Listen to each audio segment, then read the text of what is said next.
आज नारायणगावमधला आमचा शेवटचा दिवस आणि सकाळीच आम्ही घरातून बाहेर पडलो. एका ठिकाणी थांबून मस्त कॉफी घेतली, अस्मीने दूध घेतलं आणि मग आम्ही निघालो लेण्याद्रीच्या दिशेने.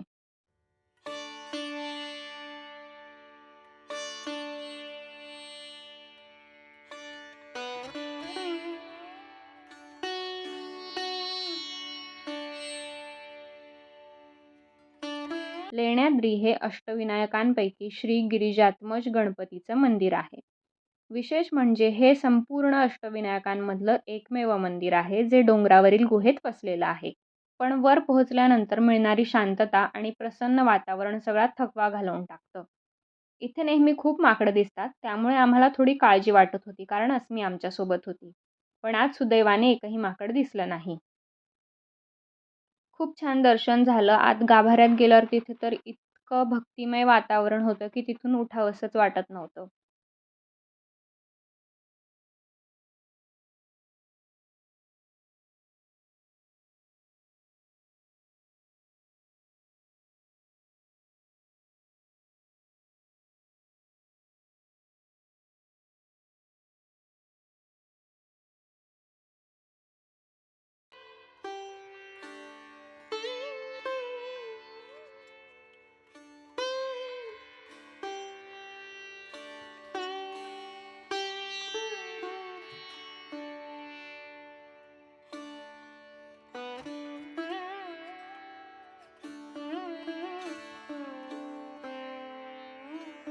मस्त दर्शन झाल्याच्या नंतर आम्ही नाश्ता केला आणि खरं तर आजचा आमचा प्लॅन फक्त लेण्याद्रीचाच होता, पण वेळ शिल्लक होता म्हणून आम्ही ओझरलाही जायचं ठरवलं.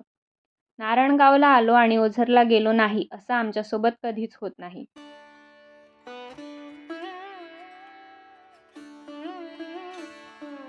ओझरचं श्री विघ्नेश्वर मंदिर हे देखील अष्टविनायकांपैकी एक महत्त्वाचं स्थान आहे.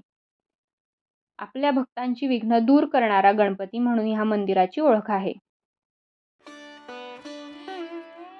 हेही अतिशय सुंदर दर्शन झालं. मंदिराचं वातावरण नेहमीप्रमाणे खूप शांत आणि प्रसन्न होतं.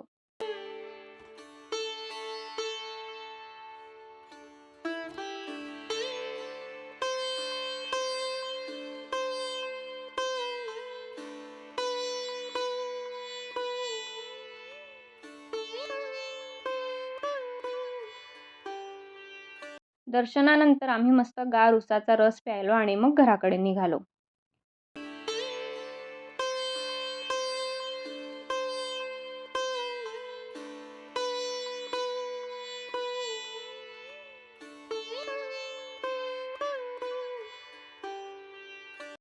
घरी जाताना गिरिजा हॉटेलमधून खास वांग्याची भाजी घेतली. ही भाजी आमच्या घरी सगळ्यांचीच खूप आवडती आहे.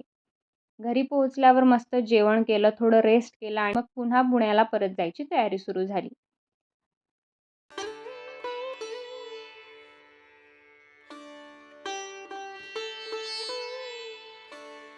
आम्ही बसने जाणार होतो. बसने आम्ही मोशीला पोहोचलो आणि एक वडापाव सेंटर अस्मीच्या बाबाने बऱ्याच दिवसांपासून बघून ठेवलेलं आणि ते खूप फूडी आहेत, त्यामुळे त्यांना अशा नवीन गोष्टी ट्राय करायला खूप आवडतात. त्यामुळे आम्ही तिथे जाण्याचं ठरवलं. वडापाव अजून तयारही झालेला नव्हता आणि लोकांची रांग आधीच लागली होती. मग आम्हीही थांबायचं ठरवलं आणि खरंच सांगते, तो वडापाव पूर्णपणे वर्थ द वेट होता. हे होतं मोशीमधलं नागेश्वर वडापाव सेंटर. त्यानंतर आम्ही घरी पोहोचलो. मी पटकन खाली जाऊन दूध आणि कॉफी घेऊन आले. आज आमच्या सोसायटीमध्ये फायर ब्रिगेड ट्रेनिंग सुरू होतं, त्यामुळे ही फायर ब्रिगेडची गाडी दिसत होती. आणि मग दिवसभराचा थकवा घालवण्यासाठी गरमागरम कॉफी घेतली.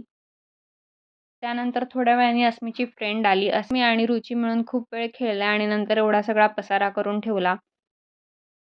रात्रीच्या जेवणात साधासा मेनू होता वरण-भाताचा आणि असं सोलफुल डिनर करून असा संपला आमचा नारायणगाव ट्रिपचा शेवटचा दिवस. व्हिडिओ आवडला असेल तर लाईक, कमेंट आणि सबस्क्राईब करायला विसरू नका.